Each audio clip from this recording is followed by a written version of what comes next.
Well, take it away, Grumpmeister. Gee, it sure is boring around here. So let's get started with this amazing game. I'll show you the cutscene, the initial cutscene. Enjoy. Gee, it sure is boring around here. My boy, this piece is what all true warriors strive for. I just wonder what Ganon's up to. Your Majesty, Ganon and No, his no, no. minions I'll have let you know. seized the island of Korodai. How can we help? It is written, only Link can defeat Ganon. Great, I'll grab my stuff. There is no time. Your sword is enough. How about a kiss, for luck? You've got to be kidding. Squadala, we are off. Wow, what are all those heads? These are the faces of evil. You must conquer each. I guess I'd better get going. Here is the map. Where do you wish to go? All right, so the run will start when I get control of Link. We're starting off in Nartinka. There's about a 3-second delay between starting, entering Nartinka and starting the run, so we're gonna have a countdown. 3, 2, 1. Voila, we're off. Right, we're starting off in Nartinka because we have to get some snowballs. The snowballs are necessary for the next level that we'll enter, which in turn will give us an item that we need to finish up this level. So that makes a lot of sense. I'm taking a few hits here and there because I want to try to enter the final igloo with like 1 or 2, 1.5 life heart, thereabouts. Maybe a bit less, then I have to be a bit more careful. So, there will be a few more spawns. We enter the igloo. I have 1.5 heart left, so I can take a hit here. Grab the key we'll use later on. I'll take another hit here. Oh, took 2. Fine. I'll deal with it. And we exit the level by just not continuing. You keep all the items that you gained during the level, including the key. So we're now going to Crater Cove. This will be a bit interesting because I may lack 1 or 2 snowballs, but it should be manageable. Take a few hits here, and then there will be a few gomas. Yes, these crabs are gomas. They're not spiders. I mean, all the other games got it wrong. They're crabs. Looks more like crab people to me than. Yeah, thereabouts. They're weird, but they take a lot of hits. So you basically have to mash the sword, and when they attack, they get a bit of a knockback so that they don't actually hit you. Right, we have an old man here. I missed it. That's a shame. Yeah, he called the crab, and Link just points out like, hey, that's a Goma. In reward, you get the power sword. I mean, yeah, logic. So now we have a power sword, life refill. Kill this guy. We bait out a hatchet here. Jump down. Shoot that guy. Then there's a key hidden in the skull, and we enter the cave that we can now unlock using the key. Here there are fire arrows, and this is exactly why we need snowballs. Get the hatchet from behind, jump over it. And in exchange they gave firestones. And firestones are necessary to kill abominums in the Nortinka level that we just came from, basically. But this will be really interesting because I think I have 2, maybe missing 2 snowballs. But we still have a spare. So, grab firestone. I did not die here, which is pretty awesome. Okay, I have no more snowballs right now, so I'm jumping past them. Ignore them. Now that we have the firestones, we're going back to Nartinka, and we'll actually complete this level as well. Makes it a bit easier now that we do have the power sword. I will grab an extra snowball or two on the way up. Fire the power sword straight away so that the enemy can't throw a boomerang at me. And the woman in the middle there was stuck, so. Tried to kill 2 abominants with 1 snowball, 1 firestone. Try to do the same here. And that saves me on firestone, so we're not bad now. Yeah, as you can see, there are icicles falling down from the roofs. They do a lot of damage. You barely see them, but yeah, you don't want to hit them. Oh, jump too early. I'll grab this snowball. Normally I would not, because it's not necessary, but just for safety measures. And we're entering the library place. I don't know why she's living on top of a mountain with abominants, but yeah, there you have it. This unlocks Toiku Lighthouse, so we'll start with that straight away. Fire the power sword. Right away, I was about to say that would prevent the axe from being thrown. So I'm taking it a bit more safe now. Come past the avalanche. The avalanche will basically destroy you. I got up there. Fine. Are all the like really damaging natural effects really that invisible? They can be, yeah. Oh my god. I took it out there. It's not great, so I'll just rush to where I want it to be.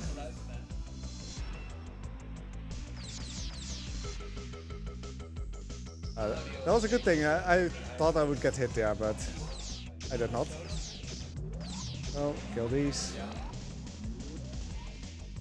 I'll enter the house.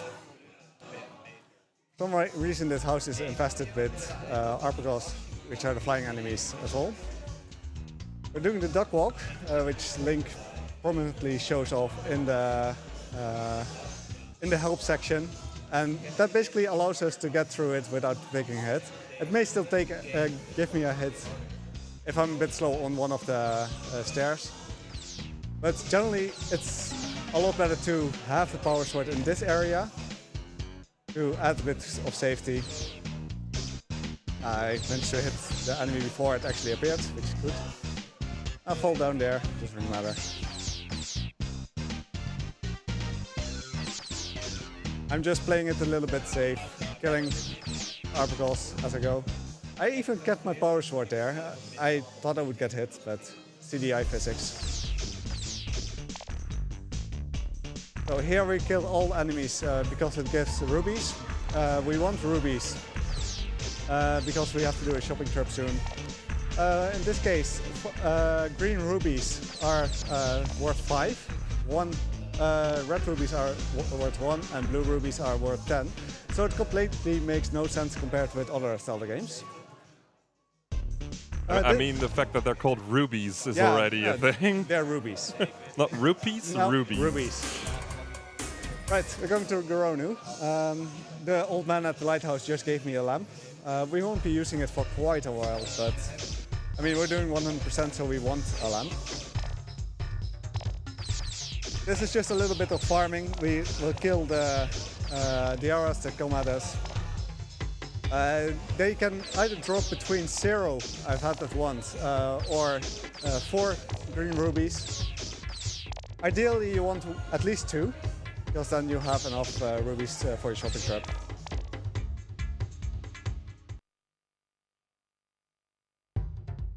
So here we'll get the bomb 3 times, and we'll get 4 times the rope.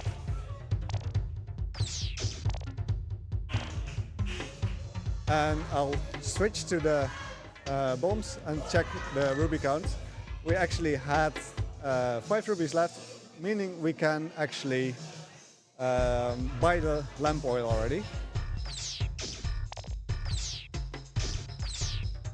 Having the lamp oil now, I mean, you don't really need it.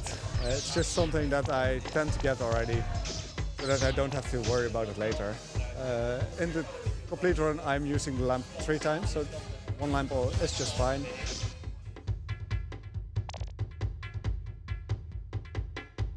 And here we'll go to Goronu. I have the bomb selected because I checked the rubies. And you see the boulder in between the teeth. Yeah, we have to destroy that. Like it's possibly bothering the guy. So I managed to get into the first dark zone. We're not using the lamp here, we're just going to deal with it. So yeah, Link to the Past runners are familiar with dark zones, but I mean this is dark zone side-scrolling. I missed, there's a really finicky little ledge that you can jump on straight away. I missed it, doesn't really matter, I'm just going to have to use one more rope. We're not grabbing all the rubies here, because we won't really need it that much. Actually, killing all these guineas, because having full health here means that I don't have to take an intentional death in the next area, meaning I won't get any additional green rubies. I'm waiting here for the little falling rocks. They do half heart of damage per piece.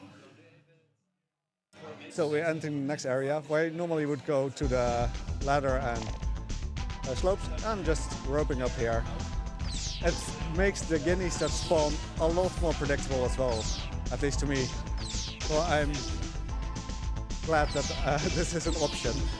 If you're going the other way, then the guineas may be a lot more unpredictable. And this is the first boss, Goronu. And this was the first boss, Goronu. It gave me one life heart and the bell. The bell will stop flying enemies or flying anything from moving.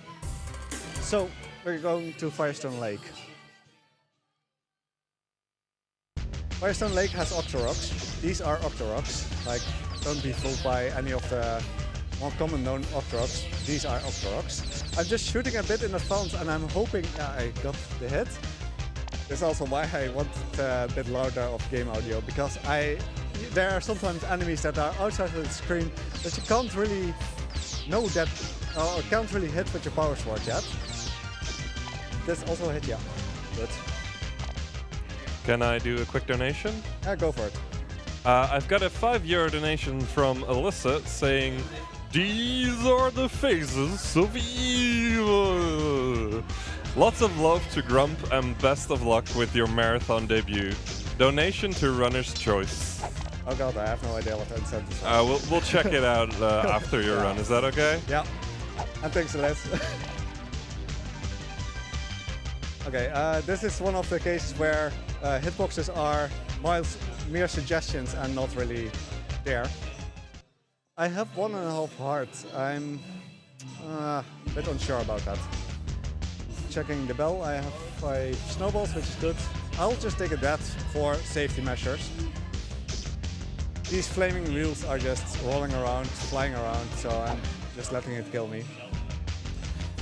And they are affected by the bell. This is also why you want to have the bell, because you can just stop them mid-air, they won't hit you anymore. Dropping down completely. And we grab the grapple berries. I'll take a hit there, that doesn't really matter. And here's a weird wheel thingy that's basically blocking the exit. It requires 3 snowballs to kill. And you get the fire diamond and the exit, which unlocks Shipwreck Cliff, but we won't do that yet. Instead, we're going to Spearfish Falls. Here, you start off shooting your sword straight away. I didn't really want to take a hit there, but so be it. If you have the power sword going into the next area, it's so much more easy and more smooth to get through it. Duck here to avoid the boomerang. Select the bombs while you're at it, because you're ducking anyway. Because later in this area we have to bomb a rock. Let's block this guy. There's one more thrower here. This one actually drops 10 rubies for some reason, completely out of the blue. Drops 10 rubies. I have two hearts left, which is a bit risky for this area, so I may take a death here. I hope not. And this is also an area like, yeah, just figure out where all the hitboxes are. I managed to get through it without getting hit. I'm happy with that. Hit these fairies with your sword, they'll give you a life heart, and they will refill your water of life if you have a canteen, but you don't have it yet at this point. So in the next area, we also do jump, jump, jump. Do a lot of jumping, try to get hit as little as possible by simply jumping past, and the hitboxes go weird then. I still have the bomb selected, I'm tossing it out straight away, it kills everything. It's also possible that if you're a bit slow, that it only will kill one head or just Gleeok. The dragon was Gleeok and it was a sort of boss. So it's that, it gives us that necklace that we can hand in at Toiku Lighthouse. I am going to try this. These wasps do a lot of damage because when they hit you, they just knock themselves back a little bit and then attack you again. And at one point you can have like 3 wasps standing at you. We'll talk to this old witch lady. Oh, accidentally hit twice. This lady, this witch wanted the grapple berries that we grabbed earlier. And it gives us the power glove, which we need for Saragon Caves, where we are now. I'll actually do this a little bit safe. 6, that's good. Pause it, lock. Go from there. Do some jumping. Jumping is, in most cases, the faster way of moving in the game. But in some cases, you will jump against a roof or something and you'll slow down a lot. So it's not everything. Like, if you don't have to do it, you don't have to do it. This rock has to be destroyed by the power glove or by using 10 bombs. The ending percent route actually uses 10 bombs there to get past this. But yeah, for us, it's the power glove is on the way. So this Ice Queen gives you a quest to get Crystal of Reflection at Fortress Centrum. We're not doing that yet. We're instead going to Toiku Lighthouse again because we have to hand in the necklace. I was a bit scared there that my button didn't register because a lot of this game is just dealing with the control, dealing with weird hitboxes, just random CDI things. And I still like it. I mean, just pointing it out there. I took a bit less hits than I wanted to, so I'm not going to be overly scared here. I'll just jump past a bit. Please hit me. Okay. Stab her. Because stabbing someone actually makes people talk to you. I mean, don't try that in real life, please. Okay, we're out of the level. We actually have a canteen now, which we just need for 100%ing.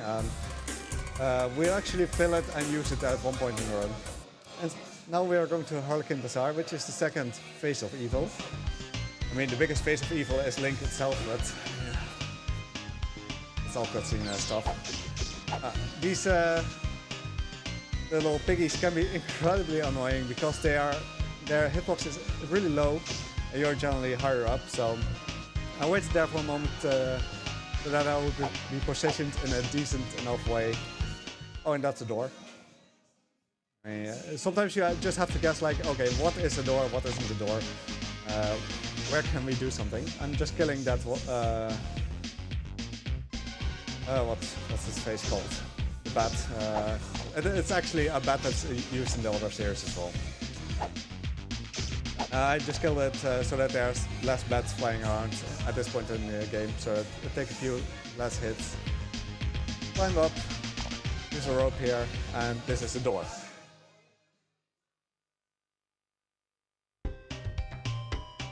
So we drop down, get on the ladder-like part, jump down, use the bell to stop these jobbies from actually attacking.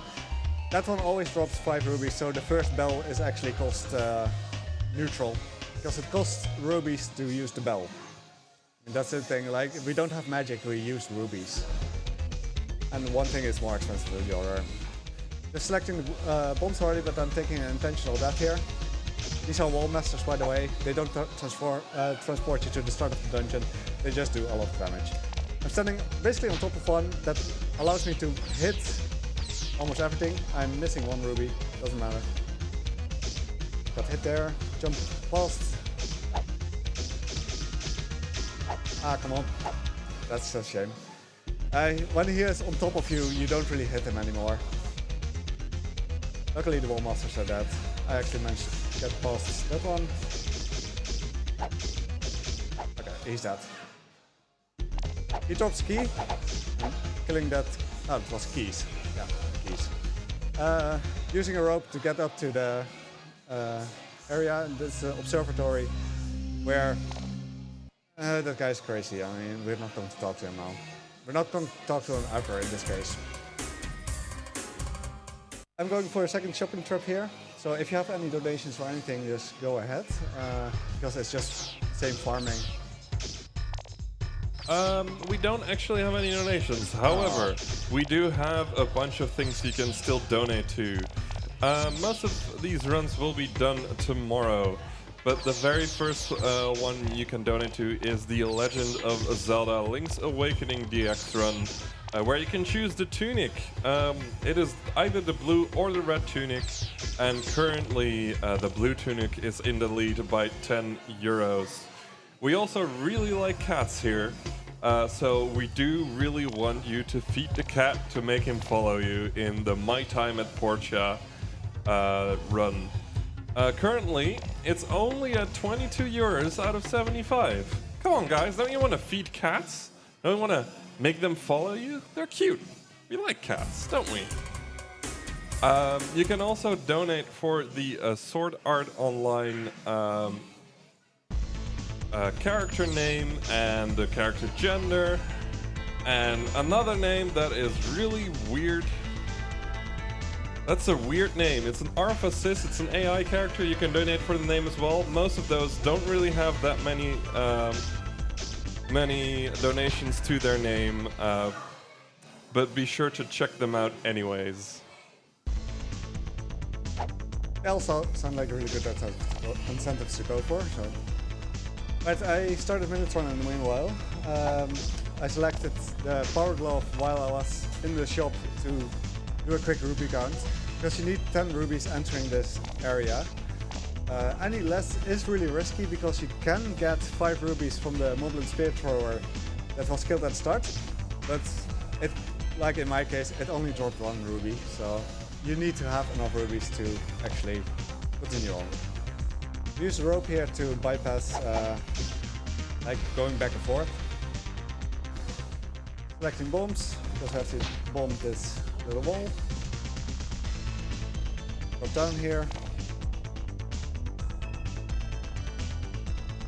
I'll actually go to the next area. This is a bit button bash heavy. Like, the spider's not so bad, but it drops 10 rubies, so it's just really nice to have some additional rubies to go with. We kill this iron knuckle, and we swap to the rope. This allows us to stand up straight away, use the rope twice, and we enter the door. There's the door there. And here we go fight Militron. Militron is a bit finicky because it takes 5 hits to kill him, and the 5 hits have to be on his head. So we're jumping down, we're killing this Armor's Knight, just waiting a moment, not take long, and have him walk to the side already. Then just use the power sword to try. Alright, he even walked back. That's really amazing. If you're a little bit too fast with doing this fight or going into this fight, you can be still a bit too much on the left side and turn around, come at you and hit you so that you lose your power sword, and it makes it a lot more difficult to kill. Militron was also the boss where I got stuck as a kid. Both Militron and Harlequin, the piggy that we killed earlier. I just could not figure out how to kill it because the power sword did not damage it. Neither did the power glove, neither did bombs, but turns out you just had to stab him 5 times.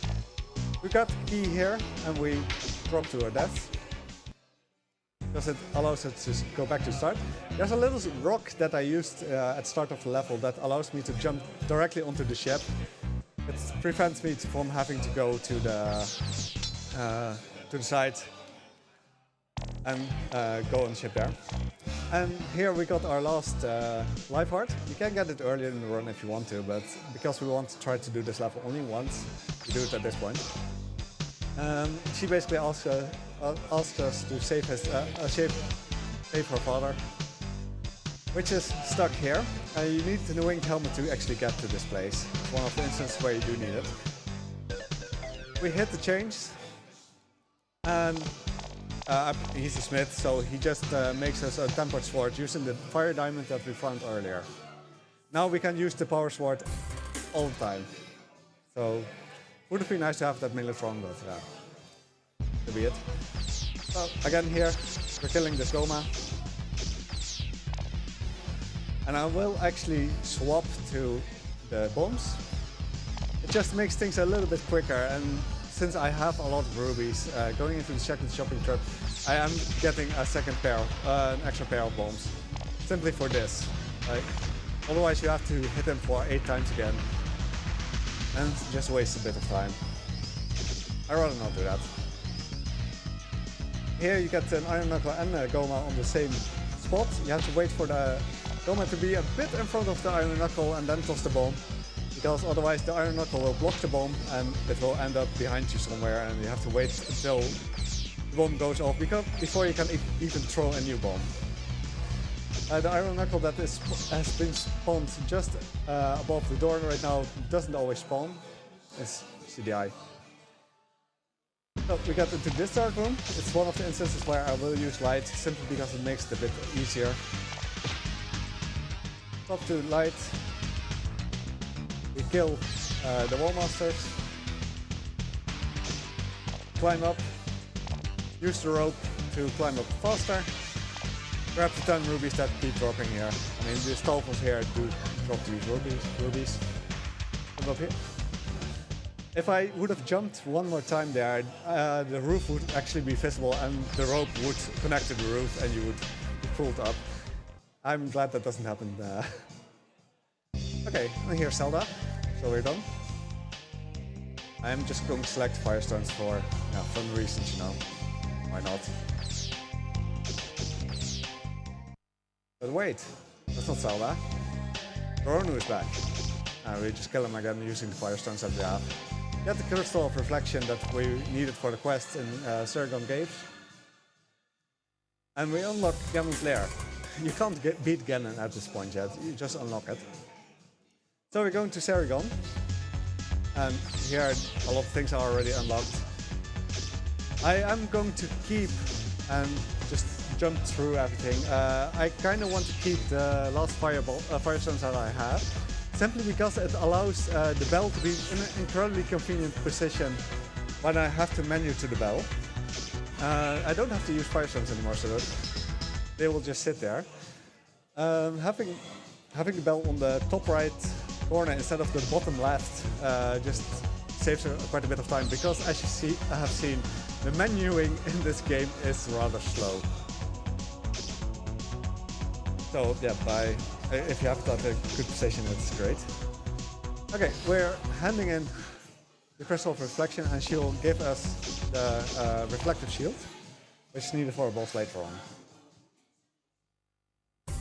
A fun thing to note is that in Saragon Caves you can get an ice crystal. The ice crystal can be turned in at Harlequin Bazaar, at the guy that is locked in the top. He will give you the first lantern upgrade. We're running 100%, but 100% means that you have to get the full item upgrade. So we basically skip the middle lamp upgrade and go directly for the last one. Can I do a quick donation? Yeah, go for it. I got a €3 donation from Steffel saying, "Go, Mr. Cootie Jodelboom." Jodelboom. That's an old colleague and friend of mine. Thanks, Steven. Alright, so I'm using the bell here. There's a lot of jobbies flying around here. You first have to even know that the mouth that I just entered is a door. I'm using it here. I'm doing this jump. It is perfect on 2 pixels, basically. So I was kind of scared of doing this one. But it went really well, so good. Grabbing the bombs, dropping down, jumping up a bit at height, and we killed the boss. This boss has to be killed simply by just tossing a bomb on his face, which can be a bit annoying because at any other point the bomb bounces off and you have to wait for the bomb to explode before you can toss a new one. And in the meanwhile, he's pushing you into an area where you can't really do anything anymore. So here we just jump. And what else is there to say? We just jump. We'll slide a bit against this wall. Then with 3 jumps, we're bypassing some stairs and everything. It's great, and we're filling our canteen, which we'll use later on. Here's the boss again. For some reason, he does not die from taking a bomb to the face. Oh, I actually wanted to do a jump. As you can see, he does 3 hearts of damage, so that's not fun. This gives us the Book of Korodai, and the Book of Korodai is necessary to beat Ganon. Going from there, we're going to Lupai, which is the last face of evil, aside from both Link, honestly, and Ganon himself. We jump up here. Also, yeah, all the hitboxes, they are suggestions, so don't question it. We're getting swarmed by enemies, but yeah, only took 3 hits. I was on the ladder here. Quick step forward, go up on the right, kill the skin kiddies, find this ladder. The side crawlers, yeah, they're absolutely named because they are crawling to the side. They have to be crouch skilled. This is the second area where I will use a lantern, and it will be obvious why, because the hitboxes here are horrible. I am jumped up on the little pile of snow there to spawn the enemy above the little helmet guy. That dropped the key, because if you have to fight him on his own level, he can only be killed on a really small portion of the screen. Like, you're often too high to even kill him. This way you are not, so I'm just using it for fun. Here we have Harlequin again, and we're just going to ignore him. Like, he's just standing there throwing balls at me. The only thing that he will drop is 10 rubies, and we don't need that. I mean, even though it's 100%, like, we don't need 10 rubies. Just did some refilled canteen again, because it's conveniently placed. And here we have Lupai. You stand here. So yeah. And he's dead. Gives us a Crystal of Vision, which is necessary for the next area, which is the Hermit Flat. The Hermit Flat is the place where Gonam, that is the floating guy on the carpet, lives. I mean, in every level he can be at the start of the level, and here he just decides to be at the complete end of the level, full with enemies that hit you for a lot of hearts. Like, there's no consistency between areas in how damaging enemies are. These Moblin spear throwers, they are normally, they do like half heart of damage or something. Here they do 2 full hearts of damage. So you don't want to get hit. And then we have the first time that a Sora spawned. I killed him incredibly quickly. They spit stones at you for some reason. I mean, Soras do that. Don't tease Soras. And if they hit you, they do 3 hearts of damage. So again, you can only take 2 hits there and you're dead. Here we have Gonam. He's happy that we found his place, and he gives us the final lantern upgrade, meaning we now have all items, so basically 100% of the items to finish the game. So we're going to Ganon's Lair. So jumps. The final lantern upgrade allows us to see the invisible enemies in this area. These flying enemies are Synchromies. I'm not sure why I already cards. They're Synchromies, and they are normally not visible on any percent. So it's also why I wouldn't really like any percent, honestly. Doing jump, jump, jump. I hope that I positioned it correctly. By just jumping there, you can end up at the door. If you position yourself a bit badly, you'll end up dead. So it's not optimal. I used the belt just now to freeze all these flying enemies. For some reason, I mean, the Gonam says like, oh yeah, you can just see the Sanchromies. For some reason, these enemies you also can't see. The enemies in the next room you also can't see. So it just makes any percent honestly a lot more difficult, and I find it really impressive that they are able to do it. Okay, I'm going to use the lantern here, and you see worms on the bottom of the screen. These worms have no knockback, and you don't have any invisibility for it. If they're on top of you, you will die. So we don't want that to happen. Ah, I still died. That's a shame.